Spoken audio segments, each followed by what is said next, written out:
Good afternoon, everybody. How are we all? It is Sunday. We are coming up on 5 weeks of sobriety from drugs and alcohol.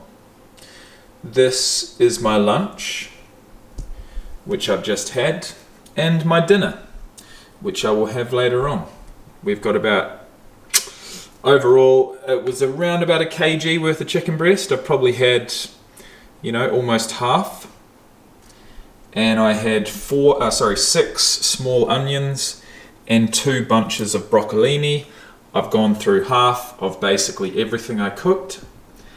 And it was really tasty. We've got some Moroccan seasoning with some olive oil on the chicken and just salt and pepper and a bit of butter in that roasting dish. And I could have probably left these in for a little bit longer, but I wanted to take everything out at once, and that's how it all worked out. So, how are we doing? I'm just gonna go for a bit of a walk outside and discuss a topic that I've been close to discussing twice already, but because of the particular dream that I had last night, I feel like it's definitely time to discuss the topic of this video, as you will probably see in the title, which is using dreams in early sobriety. Using dreams. Dreams where, for whatever reason, in whatever situation, with whatever people, you use a substance. And it can come as a surprise. It can make you feel all different types of emotions in the dream and also after you wake up. And in my case, it's happened 3 times over the last 3 weeks. So we're coming up 5 total weeks of sobriety. I don't know, that might be a little bit too dark, I'm not quite sure. That's better. Look, alright. So anyway, 5 weeks of total sobriety, and I've had 3 using dreams. Now, using dreams is something that, whilst in the midst of addiction, it didn't happen.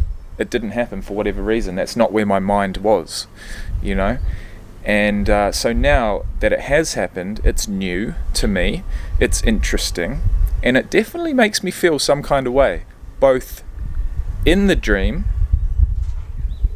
and afterwards. And so I guess I just want to discuss it. I want to discuss why it happened, what was going on in the dream, how it ended, and how I felt waking up. So I don't, you know what dreams are like. I can't really remember the specifics, but what I can remember, dream number 1, it was a celebration. I'd won a rugby match, and alcohol is intertwined with a lot of sports and a lot of sport culture, but certainly with rugby. And that's actually kind of what's putting me off going back to rugby at the moment, because I know what would be put in my face week number 1, which is a whole bunch of guys who just want to have a good time after the match and celebrate. But then you got a guy like me who's committing to sobriety, who would have to say that, and it would just create conversations that I'm just not ready to have at the moment. But either way, so dream number 1 was a celebration of a rugby match win. Dream number 2, if I remember correctly, was, I think obviously these are quite out the gate, but I think I was on some sort of pirate ship, and we'd gone on some sort of adventure, and whilst on the ship, there was somewhat of a party, and I had some drinks. I had a bottle of wine.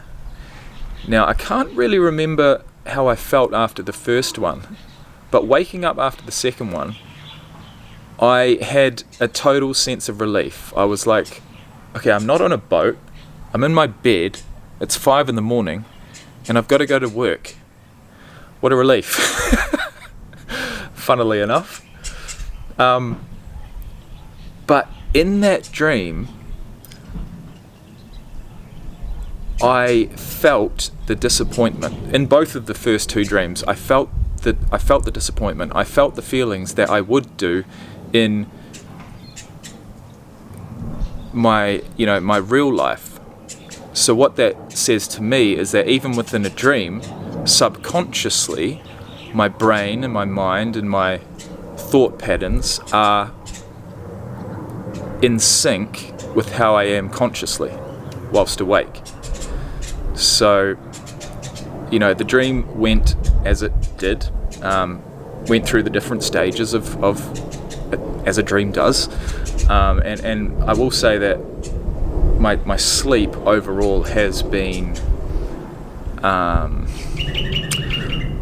don't know I really don't know if it's gotten any better. Like overall, especially because of my diet, I am restricting my calories, I'm training hard, and I'm not getting a full 8 hours of sleep any night of the week, even on the weekends. Even when I don't have to get up for work, I'm still sort of wired a little bit. I feel like I'm running on a bit of adrenaline at the moment. I'm running on that pink cloud of early sobriety, and I'm going to continue that until it fades. At the moment, life is life. Everyday life is everyday life, but overall in the background I do have a sense of excitement for life, and I feel like that's allowing me to sort of get up earlier in the morning, and not feel as if I need enough sleep, but as humans we do. And for those people out there who go on 3, 4, 5, even 6 hours of sleep every night of the week and say they're okay and say they're running on optimally, I don't necessarily believe that, but that is a game that I'm playing with myself at the moment, making sure that I get to bed by 10 at the latest, without eating a whole bunch of sugar before bed, or having caffeine too late in the day, or drinking too much water too late in the day, because then I'll be up 3-4 times at night going to the toilet. Sugar raises your heart rate, it amps your body up, and that's the last thing I need when I'm going to bed. So basically, let's get back on topic. I thought it was really interesting that whilst in the dream still, I felt that level of disappointment, because I knew that I was meant to be sober and I wasn't meant to be drinking, and I'd committed to this, and that's interesting to me. So then we come to using dream number 3, which was last night, and I don't remember feeling any sense of disappointment about the fact that I had alcohol, but what happened in the dream was just a whole, clusterfuck in no uncertain terms of a situation. And it was a situation that I got myself in because I was drinking. And it was, police were involved. I feel like I got behind the wheel, I got pulled over and blew over the limit. And then I feel like somehow, some way, I made it back to the police station, and I was able to talk my way either out of it, or I blew again and it was under. But either way, I was able to leave that police station, make it back to my vehicle, and I feel like, at that point that the dream was over. But in the dream, I did drink alcohol. It did cause a situation, and I was able to work my way through it. But these types of dreams are something that I haven't really experienced before, and in fact dreaming as a whole is something that I didn't tend to do too often, because I was smoking weed before I went to sleep. So in these first 5 weeks of sobriety, the dreams and the amount of dreams and the length of dreams and the people, places, situations are just endless. They are endless, it seems. you'd think you'd run out of things to dream about, but I haven't yet. And there always seems to be some sort of link between something that I've either watched or thought about or read in the 2 to 3 hours prior to going to bed. That will come up. Those people will show up. Or, ideas, something that, certain stories that I've read, or articles, or posts, you know what I mean, infiltrate my brain whilst I sleep. And the dreams have been so vivid and they come on so quick that, like, I'll go to sleep I'll get into bed at 9:30. I must have fallen asleep by about 10, and then I have this incredible, dream, and I'll wake up, and I'll hope and pray that it's like 3-4 in the morning, but it's 11:30. It hasn't even gone midnight, and so I'm like, fuck, man. What is this about? That's frustrating. That's super frustrating. I would love nothing more than to fall asleep at 10 o'clock and wake up magically at like 5 or 6 in the morning. Wouldn't that be a real treat? Wouldn't that be a blessing? I'll tell you what, it really would. And hopefully one day I get there, because I am running on empty. I'm not feeding myself the amount of calories I require, but I'm in a race to get in the best shape of my life as soon as possible, and I don't want to muck around. And I guess I'm just in that stage where, you don't necessarily look the best or feel the best, but you are losing body fat and you are getting closer to your goal, and you just need to put your head down and just continue working. And that's what I'm going to do. So overall, sleep has improved, but it's not where I want it to be or where I need it to be. I'm going to continue dieting for as long as I can. I've said it before, until the wheels fall off. I've lost about 5 or 6 kg in 5 weeks, and that's nice. For the first 2 weeks it felt like nothing was happening, but I feel like that's because I still had that bloat and whatever alcohol does to your body as far as fluid retention and the inability to lose fat. I feel like it took about a week or two for that to sort of pass, and then in the last 3 weeks I do seem to have made some real progress. So that's nice. It's nice to see, but it's not easy. It's not easy, man. You only get out what you put in. Abs are made in the kitchen, and for example, what I showed you at the start of this video, that meal is super low in carbs, super low in calories, and filling, but it's got no sugar in it. And so my diet is probably, it was, for the first week I was 100% on board with paleo. No processed foods, no sugar, nothing, or no added sugar. The sugar I get is normally from fruit. And then from week number 2, 3 and 4 were probably 90% to 10%. So 10 to 15% of my calories were coming from treats. And then for the last week I've really felt the pinch, and I've not had any alcohol or any marijuana or any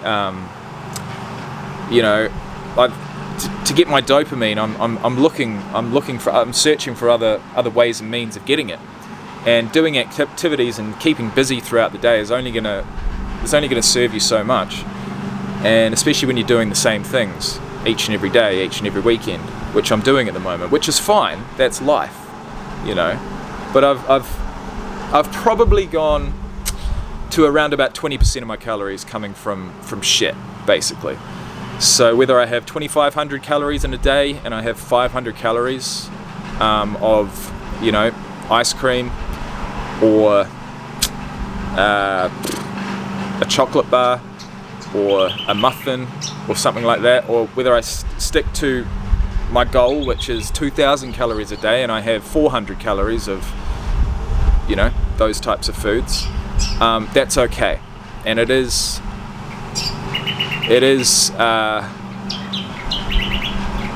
creating a situation where I am in a deficit every single day. I'm continuing to train every single day. Most days I don't feel like training because I'm exhausted, but I do. And once I get in there, once I get a pump, Once I get about half an hour through my routine, I'm all good again until I leave, and then I get in my car and I've just sweated probably 2.5 litres of water out, and I need to, rehydrate, refuel when I get home, settle my heart rate down, get to bed before 10 o'clock, and hope like hell I get to sleep. So, I don't know, I'm doing everything right. Sleep is the one thing that I need to improve, I want to improve. But I guess if this is life, if this is the amount of sleep that I'm going to get for the rest of my life, at least I'm getting up at 6 in the morning. And at least I'm excited to get up. I'm excited for life at the moment. And I don't think that excitement is the pink cloud of early sobriety, really.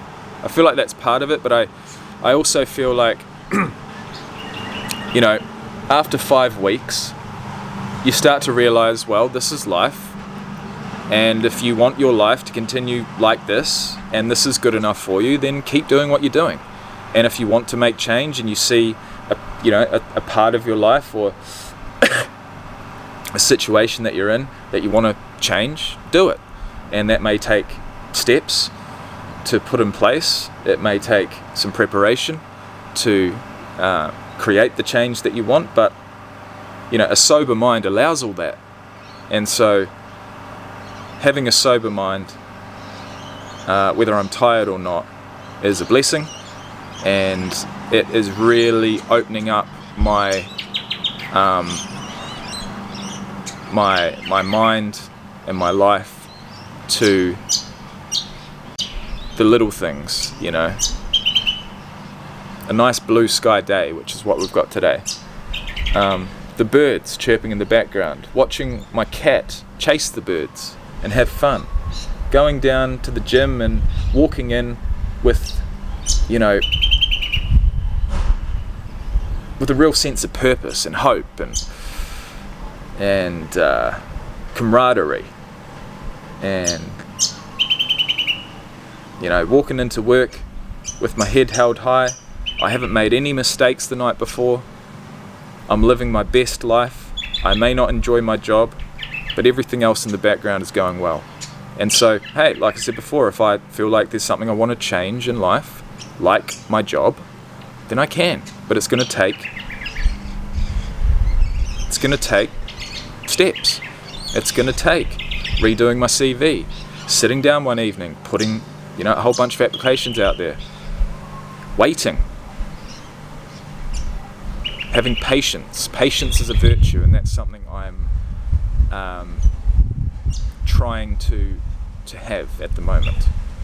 We've got to have patience, man, especially in recovery from drug and alcohol addiction. So that's where I'll leave you.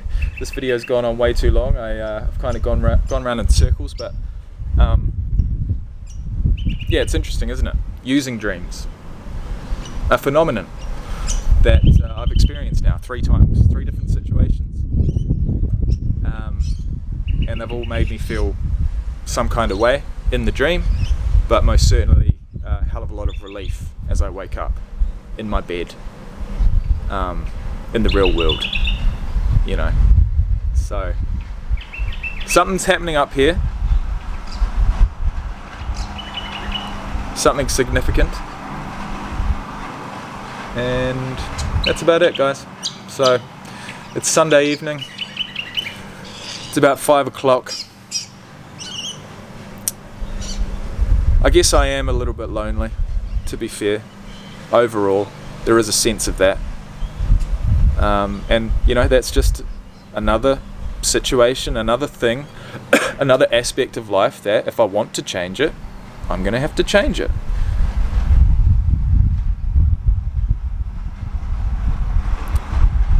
So I will update you where and when I see fit. Thank you for watching, and I will see you in the next